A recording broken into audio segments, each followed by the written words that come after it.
Hola, bienvenidos a otro programa del Economista TV. En el primer bloque del programa de hoy voy a conversar con Juan Manuel Franco, que es economista jefe del grupo SBS. Bueno, y con él vamos a repasar todo lo que tiene que ver con el gran tema de estos días, que es el comportamiento de los mercados.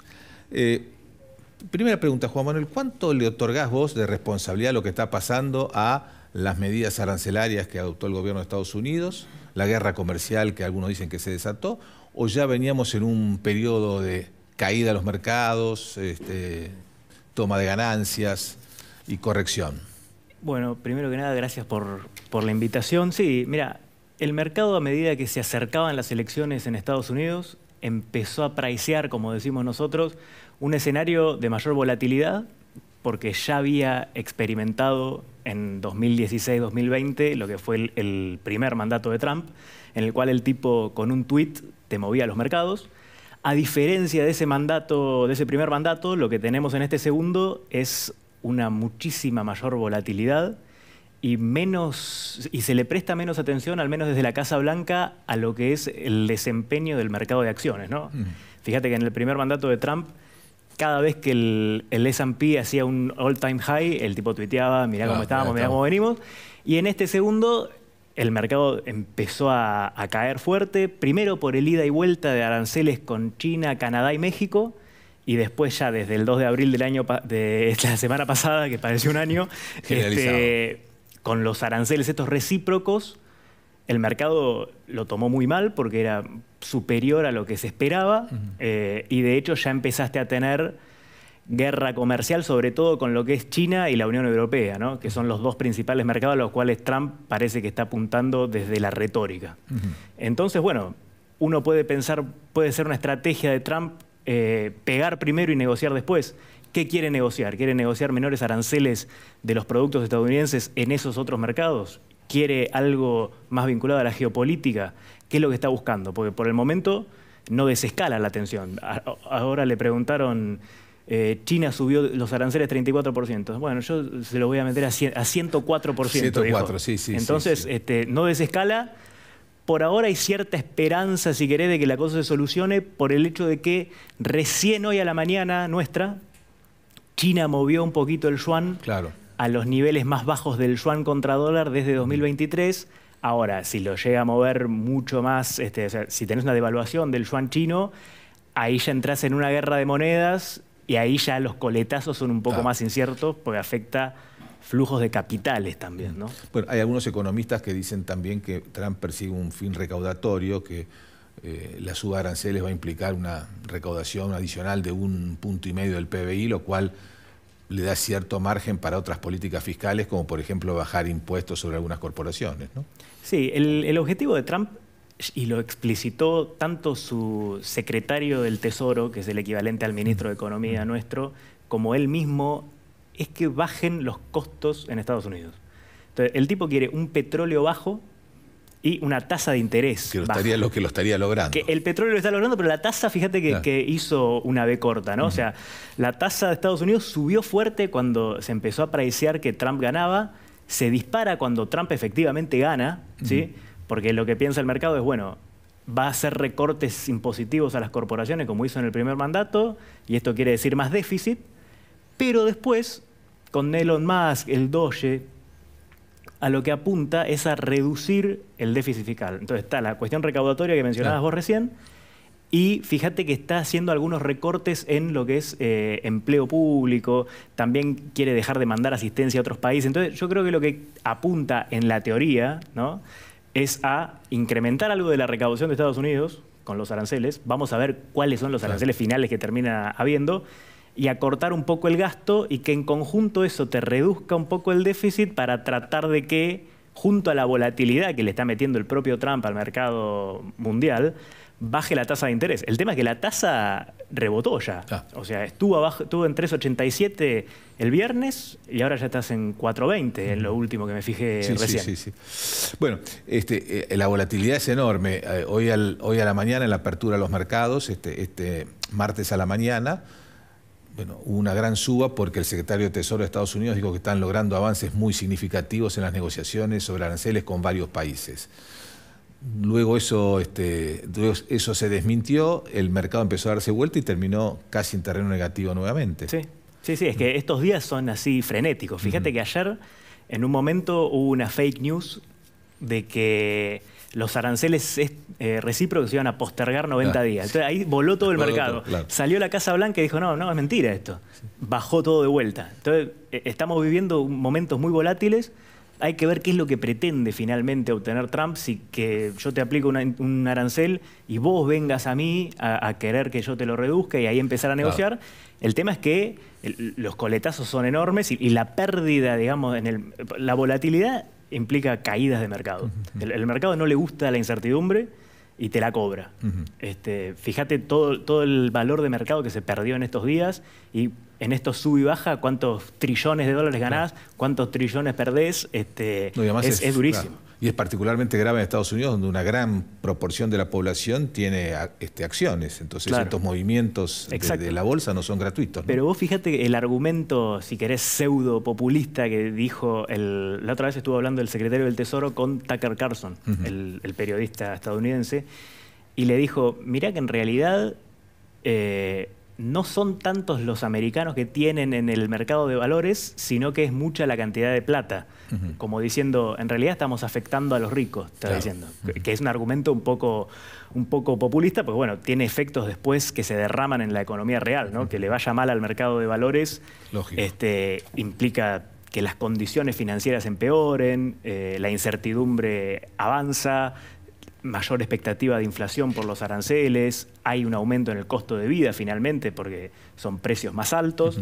Entonces tenés que ver en la balanza, por el momento vienen apostando en el gobierno de Estados Unidos a que traten de bajar el petróleo, tratar de bajar el déficit y después me parece a mí que hay algunas intencionalidades, digamos, geopolíticas más allá de lo comercial de cada arancel puntual, ¿no? Sí, bueno, hoy lo dijo también un asesor de Trump que, bueno, estamos negociando bien y sobre todo empezando con los gobiernos más amigos, ¿no? Claro. Lo sorprendente es que toda esta volatilidad a la que vos hacés referencia, Juan Manuel, depende casi de la voluntad de una persona, ¿no? Porque acá no estamos hablando de ningún diseño institucional, nada que se esté discutiendo en el Congreso ni con la Reserva Federal, sino un poco las decisiones que va tomando día a día Trump. Y sí, estás dependiendo de una persona que, bueno, equivocado o no, va con toda la furia por lo que él cree que es correcto. Ya hay ciertas internas igual. Vos fijate que, por ejemplo, ayer o antes de ayer, Elon Musk tuiteó, Elon Musk es del gobierno, digamos, tuiteó un video de Milton Friedman, hablando del libre comercio. Y fíjate lo paradójico que es el mundo, que el Twitter de la Embajada de China en Estados Unidos subió un video de Ronald Reagan hablando en contra de los aranceles. En contra de los aranceles. O sea, está todo dado vuelta, pero bueno, sí, depende de una persona. Vamos a ver hasta dónde es capaz de llegar y qué es lo que se termina implementando al final, ¿no? Que eso todavía claramente no sabemos. ¿Cómo es, bueno, este escenario que hemos descrito, cómo está golpeando a la Argentina, cómo la va a afectar a la Argentina? Y mira, la Argentina ya desde la segunda mitad de marzo venía con expectativas de devaluación desancladas. El mercado tomó de forma ambigua muchas declaraciones de funcionarios del gobierno con respecto sobre todo al régimen cambiario que sigue la Argentina, que hoy por hoy es de un crawling peg de 1% mensual para el dólar oficial, pero le dejaron de creer, digamos. De la segunda mitad de marzo a hoy le dejaron de creer. Esto es muy técnico, pero vos tenés hoy la curva de futuros de dólar por encima de la curva de tasa fija en pesos, lo cual es un incentivo a desarmar posiciones de carry trade, que son las que te venían ayudando a comprar al Banco Central, a comprar dólares en el MULC, que es el mercado único, durante el blanqueo, que fue lo que te ayudó a mostrar una posición de compras en el mercado oficial que le daban al mercado cierto alivio en el sentido de que por más que las reservas netas sean negativas, el Banco Central seguía comprando. Ahora, ya por lo solo doméstico, vos ya estabas en la segunda mitad de marzo con expectativas de evaluación desancladas, lo cual lleva a que el gobierno tenga que anunciar cuál iba a ser finalmente el monto del préstamo con el FMI, que son 20.000 millones de dólares brutos. Se habló mucho del préstamo, se habló mucho de cuál va a ser el primer desembolso. En teoría, el desembolso va a ser utilizado para recapitalizar al Banco Central. Esto es, yo soy el Tesoro, recibo los dólares del FMI y te doy a vos los dólares del Banco Central para recomprarte letras intransferibles, que es algo que no vale nada. En la práctica son papelitos de colores, pero después de la operación con el fondo, el Banco Central efectivamente tendría dólares en lugar de esas letras. Entonces, las preguntas del mercado hoy pasan por, antes de lo de los aranceles, ¿de cuánto va a ser ese primer desembolso? Y si el gobierno va a poder usarlo o no, eso a discreción para contener potenciales eventos de presión cambiaria. Lo que tenés ahora, después de los aranceles, es que te bajaron los precios del petróleo, algo que en otro momento hubiera sido positivo porque vos tenías antes claro, déficit comercial energético, pero ahora con vaca muerta y el aumento de la producción vos tenés superávit energético. Entonces, ahora vos vas a tener un precio menor de un bien que vos exportás, y si además tenés recesión mundial por todo lo que está pasando, tendrías una cantidad menor de exportaciones. Entonces, el flujo en total que vos esperabas para Argentina por exportaciones, previo a todo el tema de los aranceles, va a ser menor ahora. Entonces vos tenés una cuenta que sacar ahora nueva que involucra menos inflow de dólares. Claro. La pregunta es, ¿qué va a hacer el gobierno? ¿Va a recibir ese desembolso y cómo enfrenta la presión cambiaria? En los últimos días vos tenés que el central habría intervenido, según lo que uno ve en los volúmenes del mercado de bonos, para contener la brecha cambiaria. ¿Va a seguir haciendo esto una vez que reciba el desembolso? Esa es una pregunta. ¿Qué metas va a haber? ¿Sí o no sigue el dólar blend para poder acumular reservas genuinas? A fin del día, Argentina tiene que volver al mercado internacional de crédito, mercado voluntario, cosa que hoy no puede, y con todo lo que está pasando en el mundo te complica bajar el riesgo país, que hoy, lo hablábamos antes de arrancar, superó los 1.000 puntos. Entonces, ahora vos, en este contexto internacional, como que tenés que redoblar esfuerzos para lograr bajar esa prima de riesgo y poder endeudarte. Bueno, y te hace cada vez más necesario el acuerdo con el fondo, porque vos estás hablando de este escenario de menor ingreso de dólares por las condiciones externas, suba el riesgo país, que te impiden ir a financiarte en el mercado. Bueno, obviamente la importancia del acuerdo con el Fondo Monetario es decisiva para todo el esquema. El esquema que más importa es el esquema cambiario.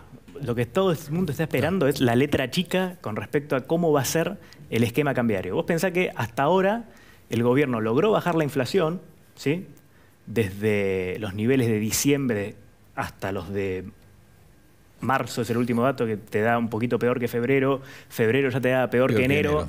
Vos ya tenés algo de presión ahí. Marzo seguramente se va a haber visto afectado por la presión cambiaria que tuviste.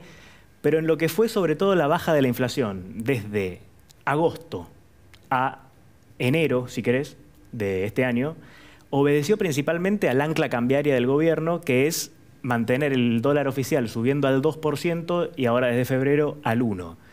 Eso, en un contexto de expectativas de devaluación bajas y, como te decía hace un ratito, de curva de tasa de pesos por arriba de la curva de tasa de los futuros de dólar, incentivaba el carry trade. Entonces, el que podía acceder al MULC ofrecía dólares en el MULC, por eso el Banco Central compraba, y el que podía demandarlos en el MULC demoraba su acceso, porque el importador que decía, bueno, yo le creo que sigue al 1, que sigue al 2, y hasta que yo tenga que acceder, coloco esto en pesos. Entonces vos tenías un esquema basado en la credibilidad del ritmo de avance del dólar oficial que te favorecía las compras. Eso se te da vuelta a mediados de marzo, y ahora la incógnita es qué puede traer consigo el acuerdo con el fondo que logre que esto se revierta y que puedas empezar a comprar dólares de forma genuina.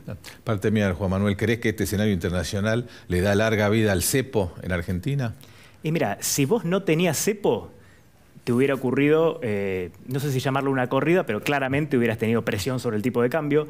Acordate que aún sin cepo, el Banco Central puede intervenir igual, porque vende en el oficial, que sería el hipotéticamente único.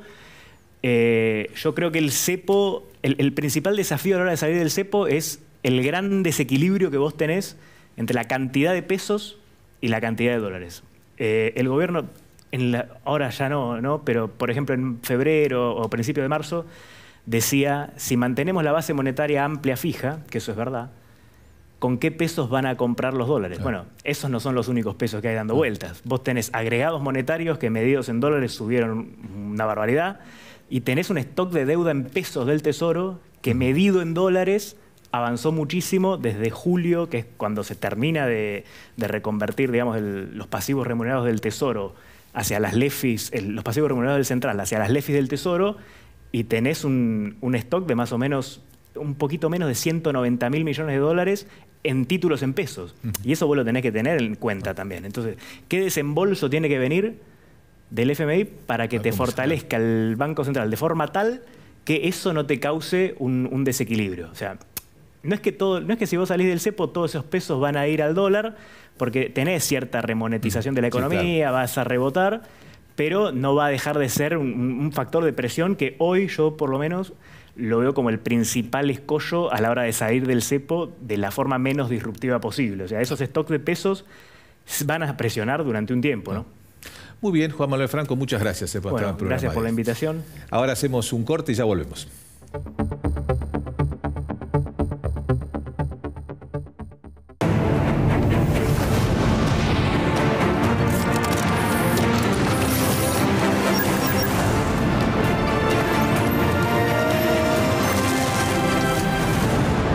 Ternium, acero para hacer. Legislatura porteña. Entérate de todo lo que estamos haciendo. Ingresá a legislatura.gov.ar para saber más. Nos une la ciudad.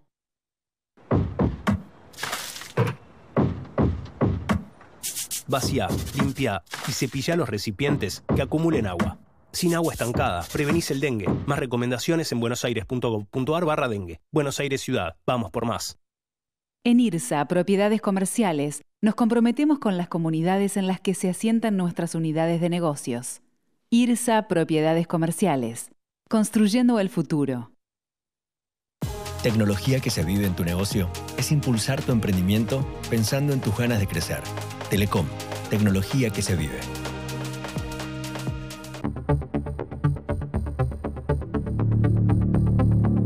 Muy bien, segundo bloque del Economista TV, es el turno ahora de la política y para eso me acompañan dos destacados analistas, Sheila Bilker e Ignacio Lavasky.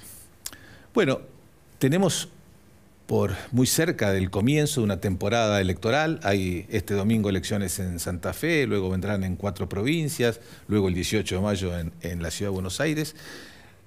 ¿Por qué le dan tanta importancia a estas elecciones locales? Incluso están jugando figuras fuertes. En la capital juega el vocero presidencial, vuelve Rodríguez Larreta, en Chaco se presenta Capitanich, la lista de constituyentes en Santa Fe la encabeza por el oficialismo el propio gobernador.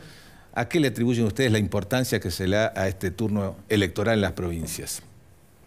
Bueno, en el 23 vimos estallar el tablero. Entonces, esta es una primera ocasión para reordenar fuerzas y para ver cómo queda esa escena. El gobierno nacional, en principio, es un fenómeno sostenido fuertemente por opinión pública. Entonces, la preferencia electoral son pruebas de fuego que de alguna manera le sirven para seguir sosteniendo esa carta que es el acompañamiento, y por otro lado, al mismo tiempo se juegan disputas respecto de quién expresa, quién representa. En la ciudad se ve con mucha claridad toda esa gran porción del electorado que es no peronista o que rechaza el peronismo, que claramente es el anverso de la propuesta oficialista, ¿no? ¿Vos creés que los resultados de estas elecciones van a crear un clima político nacional? Bueno, a ver, lo que sabemos es que, digo, ¿viste? Están muy presentes en estas elecciones las del 17. ¿No? Digamos, en los análisis sobre las elecciones del 25, todo el tiempo, ¿no? Digamos, se mira las del 17 como un momento donde el oficialismo hizo una muy buena elección, pero no terminó de alcanzar para el 19. Entonces, Yo creo que el gobierno tiene una apuesta mucho más agónica, te diría, en relación con estas elecciones, de lo que, bueno, finalmente después puede pasar en términos de ordenamiento del electorado de cara a lo que viene, ¿no? ¿Cuál es tu análisis, Ignacio, del impacto de estas elecciones locales que en el 2023 no lo tuvieron? ¿Por qué lo podían tener ahora? Bueno, en parte el caso de la Ciudad de Buenos Aires porque se nacionalizó. Se supone que era una elección local, que se separaba la fecha para que se discutiera sobre política local y de pronto termina nacionalizada. Me parece que lo mismo va camino a pasar en la provincia de Buenos Aires, lo cual no es malo para el gobernador, ¿no? Porque si se discute gestión local, se le puede resultar cuesta arriba, ¿no? Pero me parece que es esta cuestión. Y también hay algo de cierta percepción tal vez equivocada, ¿no? De que como al gobierno uno supone que le va a ir bien, porque supone, pongo en signo de interrogación, porque estamos asumiendo que vamos a votar en mejores condiciones económicas en octubre y que se va a premiar el haber derrotado la inflación y demás, ¿no? Cosa que está por verse, pero me parece que es una buena estrategia refugiarse en el distrito si uno sabe que a nivel nacional el tablero está más favorable para La Libertad Avanza, ¿no? Entonces me parece que por eso vemos estas apuestas. Y después hay otras cuestiones, ¿no? No sé, lo de Rodríguez Larreta tiene que ver más con un intento de volver, de posicionarse. La Libertad Avanza tiene, y particularmente la hermana del presidente, pareciera tener una obsesión con vaciar al PRO de contenido. Primero fueron por la agenda, después por los cuadros medios, y van a ir por los votantes en esta elección y por el territorio. Y entonces de ahí que esta elección se vuelve tan estratégica para ambos, me parece, ¿no? ¿No creen ustedes que la Libertad Avanza arriesga mucho en el sentido que decidió concurrir sola casi todos los distritos, salvo Chaco, que hizo un arreglo con el gobernador radical? El resto de los distritos decidió ir sola. ¿No es mucho riesgo? ¿No podía la Libertad Avanza liderar un espacio más grande con el PRO adentro? Sí, yo creo que son decisiones que se tomaron en otro momento de la escena pública. O sea, más favorable para el gobierno. Más favorable para el gobierno, donde la escena plebiscitaria funcionaba más fluidamente. Por supuesto, cada elección uno podría decir es un laboratorio único, ¿no? Pero sí, creo que más problemático que la escena electoral tiene que ver con la dinámica política que tiene el gobierno, que no ha buscado acuerdos sistémicos, ha buscado acuerdos puntuales para necesidades puntuales, con actores puntuales. Entonces la previsibilidad de las alianzas, la previsibilidad de los acuerdos no está. Ahora, perdóname, Gila. En cada caso pareciera barajar y dar de nuevo. Claro. ¿No? Ahora, Gila, esto que estamos viendo en la escena electoral, que el gobierno, salvo en muy pocos casos, no buscó acuerdos, ¿no es correlato de su estrategia política general? Porque tampoco a nivel de las políticas públicas busca acuerdos. Esto se vio claramente en la designación de los jueces de la Corte, porque si hay un tema donde la Constitución te está diciendo que hay que lograr un acuerdo porque te exige 2/3 de los presentes para nombrar un juez, el gobierno parece que está en contra de los acuerdos filosóficamente. Sí, y además creo que hay un desafío que es mantener el carácter impolítico, antipolítico, antipolítico sobre todo de Javier Milei, ¿no? Me parece que eso es como uno de los grandes capitales que creo que el gobierno me da la impresión de que entiende que tiene y lo considera como un valor. Y yo te diría que a los ojos, cuando vos ves lo que pasa en términos de opinión pública, todavía sigue manteniendo el carácter antipolítico. O sea, Milei todavía se desmarca de la casta, ¿no? Esa separación del tablero, bueno, eso todavía sigue funcionando, incluso en este contexto difícil para el oficialismo, y creo que las estrategias que hemos visto en términos políticos de buscar siempre el purismo, no buscar asociaciones, por eso te decía, a mí es algo que me parece más delicado para una política de largo plazo, pero creo que es lo que se busca deliberadamente. Sí, ahí me parece que hay como una tensión entre una lógica más propia de la consultoría política de campaña, que es esta obsesión por la pureza, y la lógica institucional, ¿no? Entonces, prima por ahora la lógica de la comunicación política y la cuestión institucional está como en un segundo plano, ¿no? Esto de, bueno, preservemos al Milei antipolítico, no entremos en componendas con la casta. No hagamos una coalición estable que facilite la aprobación de leyes, sino que vayamos ley por ley armando mayorías ad hoc. Bueno, el año pasado le funcionó bien, este año no le está funcionando tan bien. Digo, la creación de una comisión de investigación por el caso Libra y el rechazo de los 2 jueces nominados para la Corte muestra eso, ¿no? Ahora, yo agregaría una cosa, ¿no? Si uno apuesta por la pureza y decide no formar alianzas, al menos debería hacer algún esfuerzo para evitar fugas, ¿no?, del espacio propio. Tanto en Santa Fe como en la Ciudad de Buenos Aires estamos viendo eso, ¿no?, que hay más de una lista libertaria, y eso yo creo que es, en un punto es dañino, ¿no?, porque digo, si son elecciones reñidas, no parece el caso de Santa Fe, que donde, por lo que se sabe, el gobernador, la lista del gobernador lleva una ventaja muy clara. Pero la Ciudad de Buenos Aires parece ser una elección bastante más reñida, y ahí, digo, todos tienen estas listas que le muerden un poquito de votos. Ahí hay una falta de habilidad que es inexplicable. Sobre todo, digo, pienso en todos, ¿no? Pero digo, en el gobierno, si va a apostar a pureza y no hacer alianzas, bueno, por lo menos que prevenga tener candidatos paralelos que sea por lo que sea, por posicionarse, por vendetta o por lo que fuere, le van a robar 2, 3 o 4 puntos que pueden ser cruciales. Vos estás diciendo esto en el caso concreto de la capital de Ramiro Marra. Por ejemplo. Claro. A ver, también aplica el caso de Jorge Macri, ¿no? Digo, que no cerró ni con la coalición cívica, no cerró con el radicalismo, no cerró con Rodríguez Larreta. Y bueno, Larreta, a diferencia de lo que hizo Puyaro, que sí mantuvo la coalición que lo llevó al gobierno. Y ahí, digo, pierde votos de vuelta. Será 1, 2, 3, pero una elección que puede ser de tercios o cuartos es clave eso.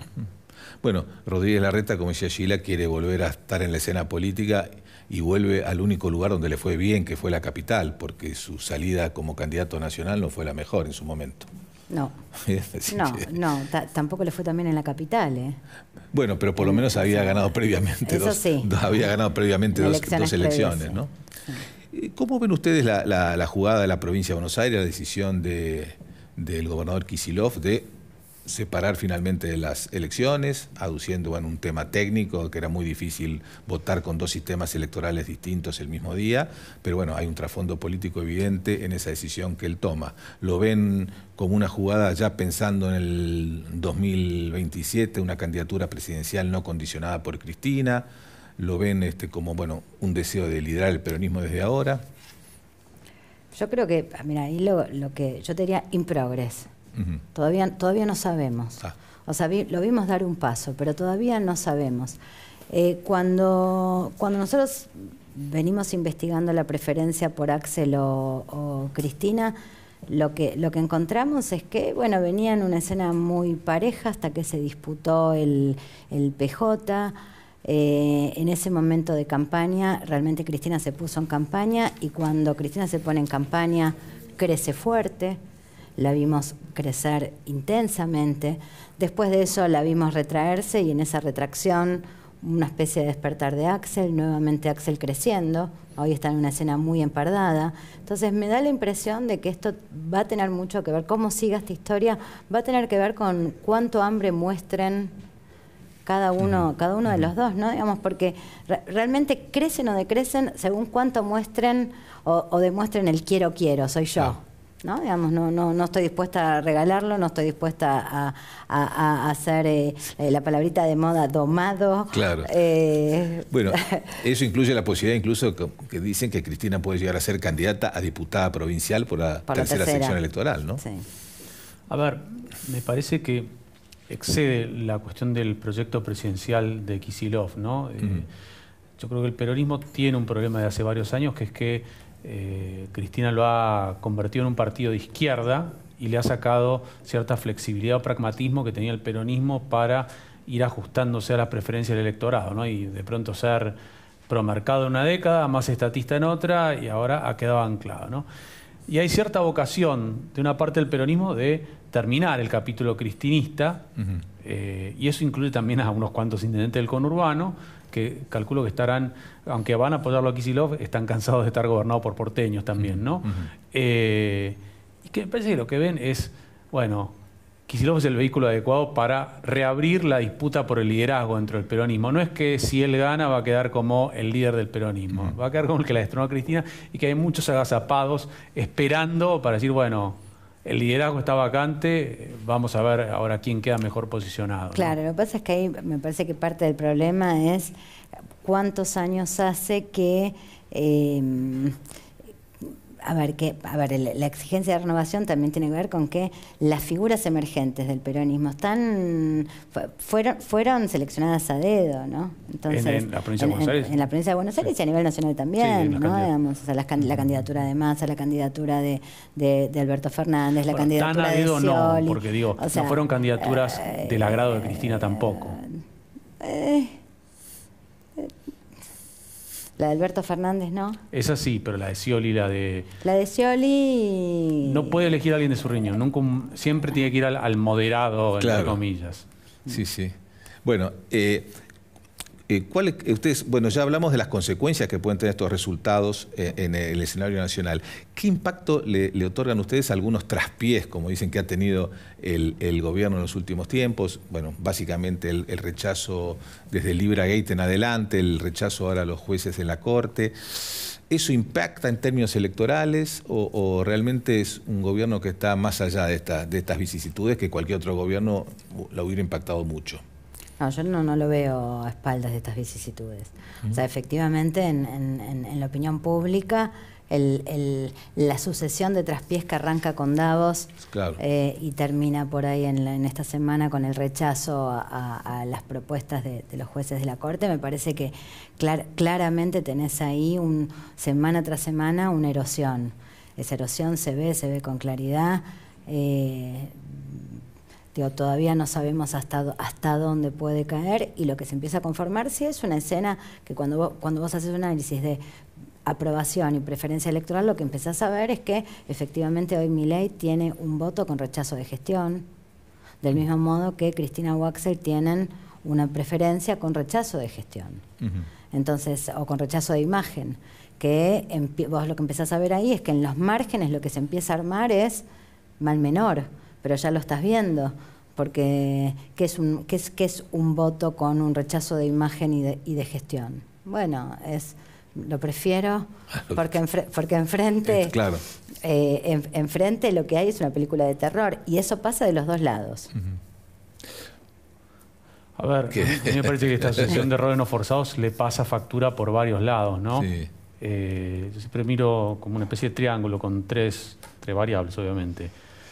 El mercado, cómo reacciona, que no reacciona solamente por lo doméstico, reacciona también por cuestiones externas, pero que en las últimas semanas se han puesto bastante picantes, pero de que ya desde antes viene reaccionando así mal, en parte por cuestiones más estrictamente económicas, pero otras políticas que le hacen ruido.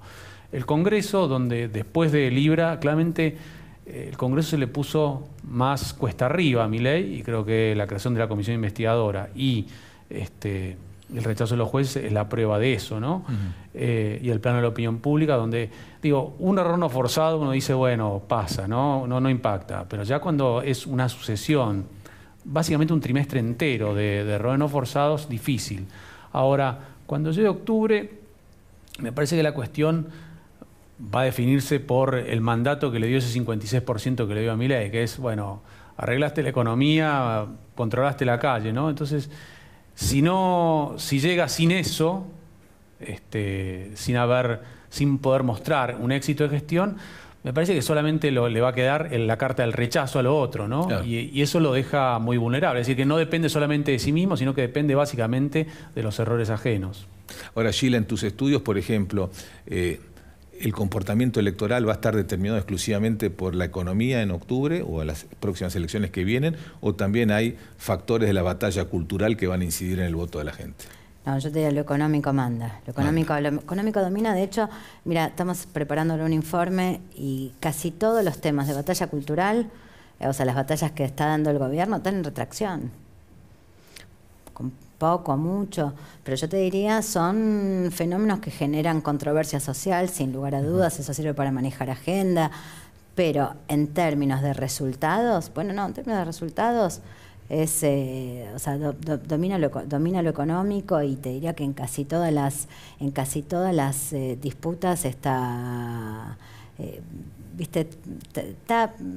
está en minoría, está con debilidad, digamos. Entonces, es cierto que es una carta muy importante del gobierno, la batalla cultural. No para considerarla en términos electorales. Claro, pero no es mayoritaria como la lucha contra la inflación, claramente. No. Lo que sí empieza a pasar ahora, y por eso es interesante, es algo que se ve en la investigación Qualy, es que hasta ahora el mandato, uno puede decir, el monomandato era bajar la inflación. Hoy empiezan a adicionarse capas sobre ese monomandato, que es, bueno, bajaste la inflación, además yo necesito poder llegar a fin de mes. Además, ¿estás midiendo bien? ¿Seguro la inflación es esta que me estás diciendo?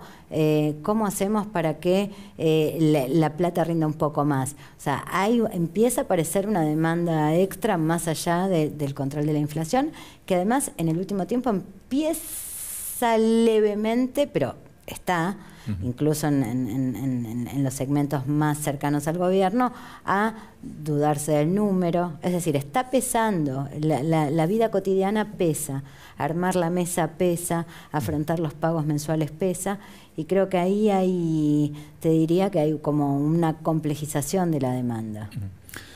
Para terminar, Ignacio, vos hablabas recién de las distintas etapas en las cuales la Libertad Avanza va avanzando sobre el PRO.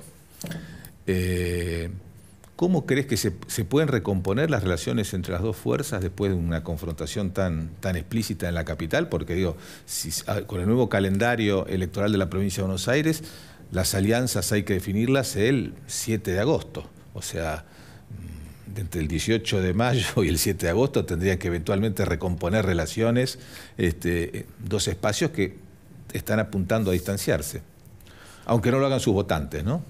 Bueno, ahí me parece que una cosa es la provincia de Buenos Aires, otra cosa es el resto del país, ¿no? Me parece que el problema fundamentalmente está en la provincia de Buenos Aires, y ahí yo diría que vamos a ver cómo llega el gobierno al cierre de alianzas y al cierre de listas, ¿no? Porque, de vuelta, yo creo que pensando en 2027 las elecciones intermedias, la verdad que son un engaño, son un fraude. Las elecciones intermedias definen mayorías y minorías, y tienen la paradoja que si vos perdés, estás en un problema, más si es un gobierno de minoría. Ahora, si ganás, no tenés garantizado la presidencial, que es donde pueden pasar muchas cosas en materia económica, ¿no? O sea, entonces, dicho esto, todo el Círculo Rojo le presta una enorme atención a la provincia de Buenos Aires, que es un muy mal predictor de todo lo que pueda pasar en 2027. Pero que yo lo diga no importa, todos lo creen y todos van a reaccionar en consecuencia de lo que ocurra en la provincia de Buenos Aires. Entonces, ahí Macri yo creo que tiene algo que es poder de daño, poder de chantaje, como hubiera dicho Sartori, ¿no? Que es, mirá, si no vamos juntos, incluso si se me van, no sé, Ritondo y Santilli en tu lista, yo puedo armar una lista aparte, pro origen, pongámosle, o pro a secas, y sacarte 4 o 5 puntos que te pueden hacer la diferencia entre que sea tu lista la más votada o tener a un kirchnerismo. Pero ahora, con lo que pasó ayer, yo entraría a pensar, bueno, ¿va a ir el kirchnerismo junto también? Porque Kicillof fue kirchnerismo, digo, en términos ideológicos sí. ¿Va a ir junto el kirchnerismo o va a ir separado en octubre? Y ahí es como que en un medio igual de una se van situación. a contar juntos. ¿Qué? Finalmente se van a contar juntos. O sea, el efecto de sentido 40, 20-20 Sí. no es lo mismo. Los vamos a contar juntos. Entonces vamos a contar juntos también al PRO y a la Libertad Avanza. Y entonces digo, si van separados, hay una lista kicilofista, una lista de Cristina, una lista de la Libertad Avanza, una lista del PRO, los contamos juntos, ponemos, no sé, centro-derecha, centro-izquierda, por decirlo de una manera, o peronismo, no peronismo. Ahora, el impacto de tener una sola lista que saca el 40, vamos a ponerle, que no es nada descabellado. No, para nada. Es un punto de partida. Cristina sacó 37 puntos en la elección de 2017. Senadora. Sí, entonces digo, 40 no es descabellado. Más si no hay un randazo sacándole 4 o 5 puntos. es riesgoso para el gobierno tener un titular de diario, aparecer en los portales de noticias del lunes siguiente, el kirchnerismo gana la provincia de Buenos Aires, por más que el reparto de banca sea parecido, no sea gran diferencia. Entonces, ahí es donde me parece que va a haber incentivo a la reconciliación. Que lo tomen o no es otra historia. Los incentivos van a estar. Muy bien, Sheila Bilker, Ignacio Lavacchi, muchas gracias a los dos por acompañarme en el programa. Un placer. Ahora hacemos un corte y ya volvemos.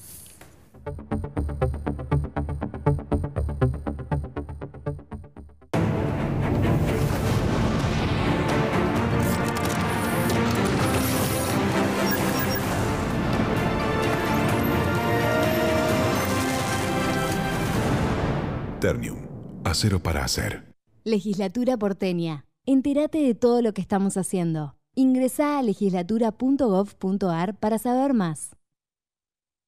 Nos une la ciudad.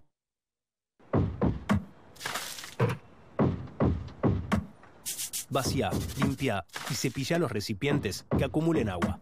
Sin agua estancada, prevenís el dengue. Más recomendaciones en buenosaires.gov.ar/dengue. Buenos Aires Ciudad. Vamos por más.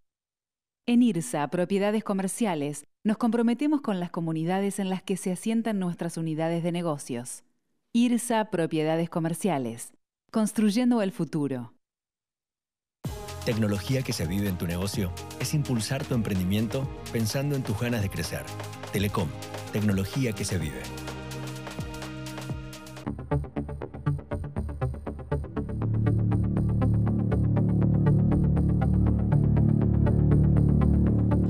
Muy bien, último bloque del Economista TV. Voy a conversar ahora con Ramiro Castiñeira, que es economista de Econométrica y además integra el Consejo de Asesores Económicos del presidente Milei. Bueno, ¿cuánto te preocupa esta aceleración de la tasa de inflación que estamos viendo? Un febrero un poco mayor que enero, a su vez, bueno, marzo indicaría que va a estar un poquito cerca del 3%, quizás un poco por debajo. Abril viene también con ese ritmo. ¿Cuánto te preocupa? Bueno, de hecho el REM, tus colegas modificaron la inflación esperada para este año del 27 al 31%, ¿no? Hay que entender que estructuralmente Argentina, desde la creación del Banco Central, es que no paró de emitir para financiar al Estado, y por eso Argentina llegó a sumarle 13 ceros a la moneda, más los 3 adicionales que le sumó las últimas 2 décadas el kirchnerismo, ¿no? Pasamos del 1 a 1 en los 90 al 1000 a 1 y monedas.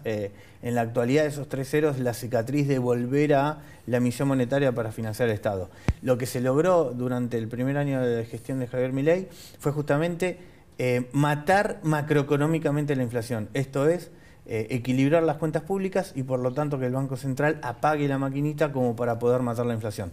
Obviamente quedó en el tanque inflacionario cuando le dieron el gobierno, el tanque inflacionario estaba lleno, en consecuencia esto es una emisión monetaria completamente desbordada de pesos. Recordemos que el Plan Platita fue una emisión monetaria en el último año de gobierno de Alberto Fernández de 13 puntos del PBI, lo cual todo eso está depurando. Se pasó de un ritmo de 25% de inflación mensual a un ritmo ahora en torno al entre el 2 y el 3% de inflación mensual, pero sin dudas que si se cumple esto del equilibrio en las cuentas públicas para que el Banco Central logre retomar la independencia, no hay duda que macroeconómicamente la inflación va a continuar hacia la baja.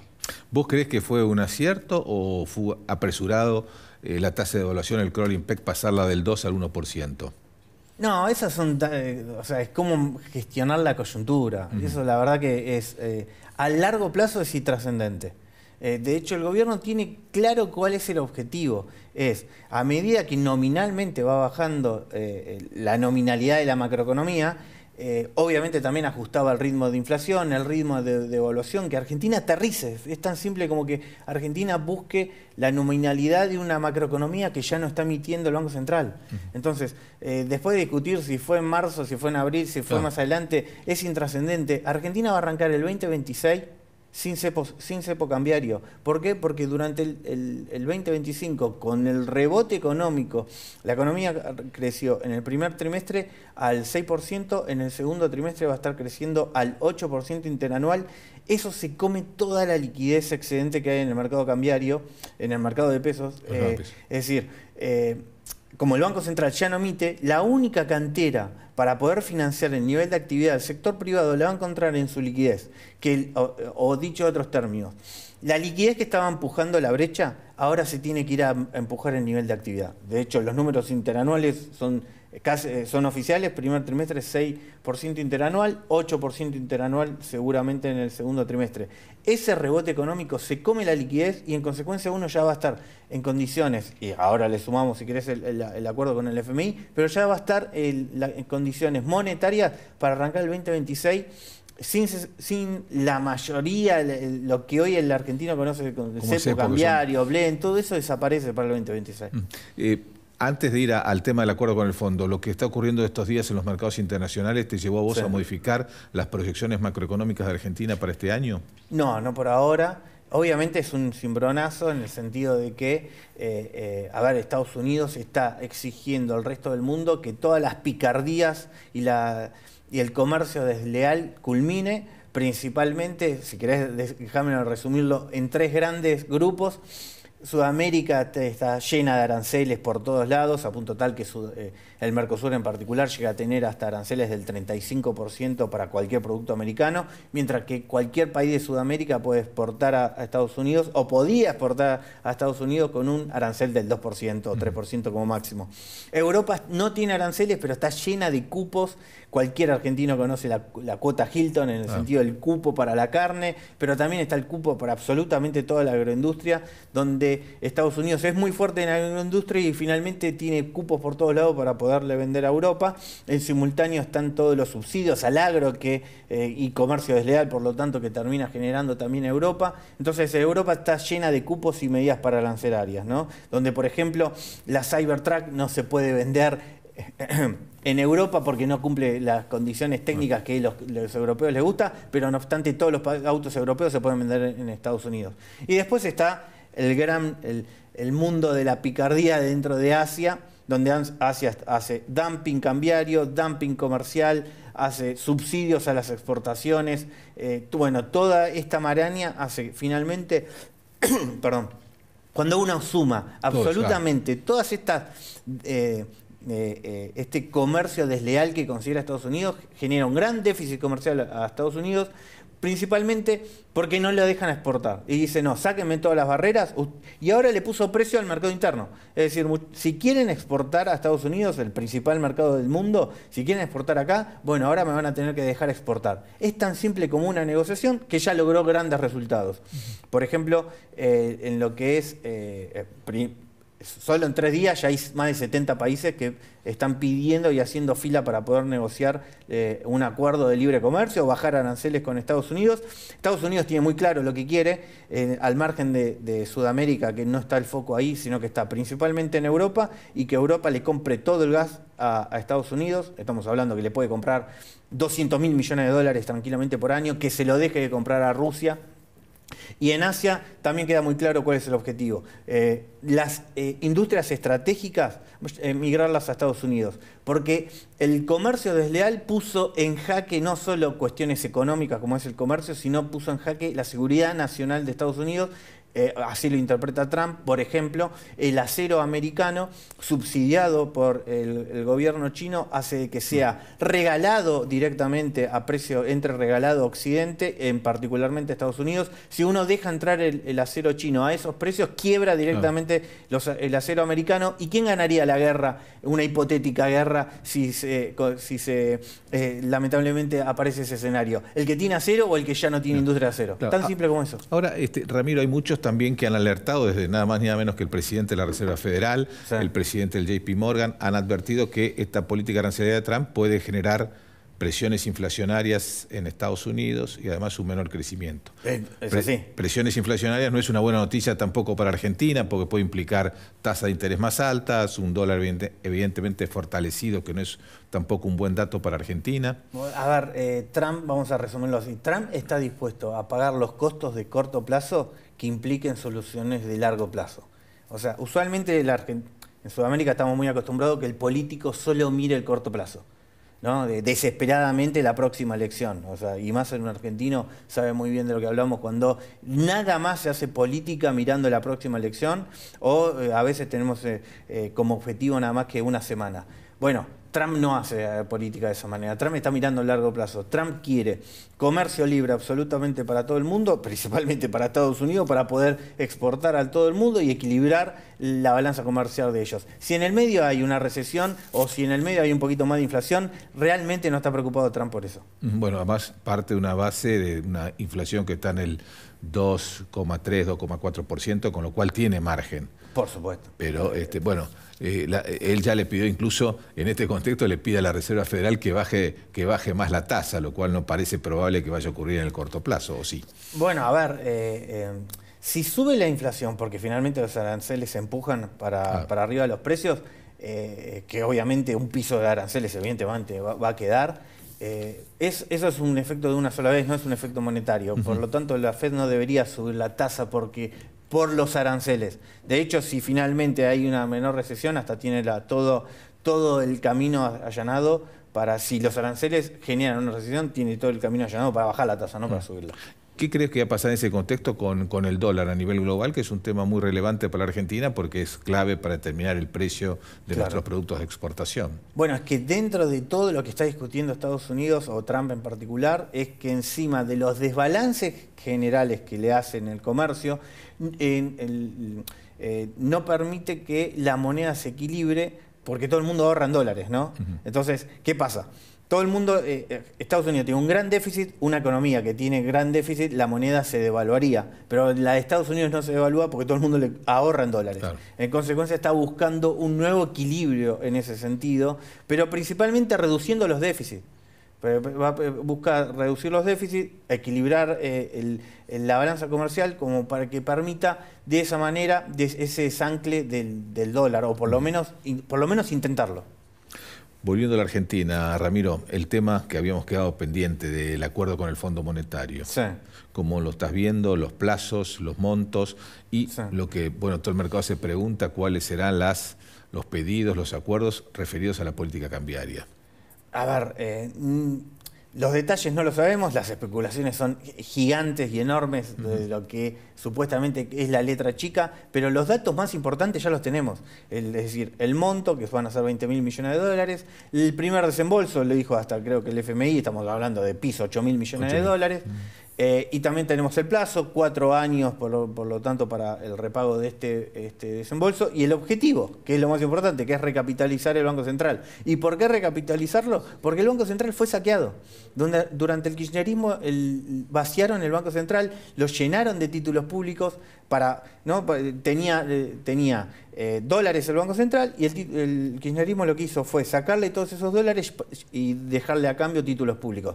Hoy esa cantidad de títulos públicos es el equivalente a 140.000 millones de dólares. Es decir, el Banco Central debería tener dólares por 140.000 millones de dólares y hoy lo único que tiene son títulos públicos. Bueno, ahora el objetivo del acuerdo con el FMI es justamente empezar a revertir eso, que tenga dólares, que se le saquen títulos públicos, por lo tanto la moneda argentina va a tener mayor respaldo en dólares, y una moneda con mayor respaldo tiene más demanda, y una moneda con más demanda tiene menos inflación.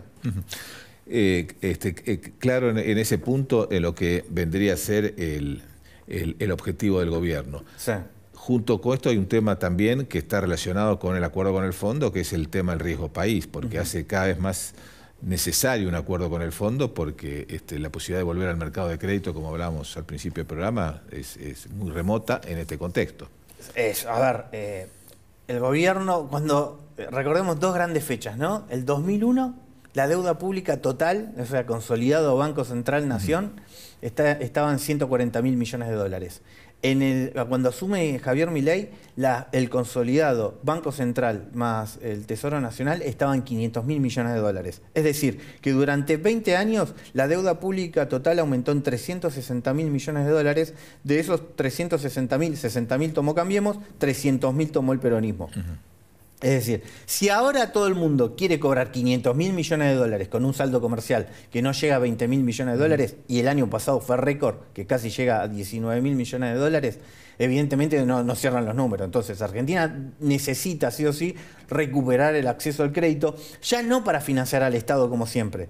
A Argentina siempre le tocaba el timbre al FMI porque estaba prendida a fuego, porque tenía un déficit fiscal que podía llegar a 30.000 millones de dólares por año. Hoy está en equilibrio en las cuentas públicas, pero todo el mundo le exige que la deuda que tomó el kirchnerismo y Cambiemos se la pague en cash. Bueno, los números no cierran así. En consecuencia, Argentina necesita recuperar rápidamente el acceso al mercado cambiario, al mercado de deuda, justamente nada más que para hacer rollover de la deuda que tomó el kirchnerismo. Que no lo están pudiendo hacer, ¿no? Que es el único caso que no puede hacerlo. Mira, o sea, Argentina hace lo que tiene que hacer, que es mantener el equilibrio en las cuentas públicas, ahora sanear el Banco Central para finalmente liberar el mercado cambiario y apuntar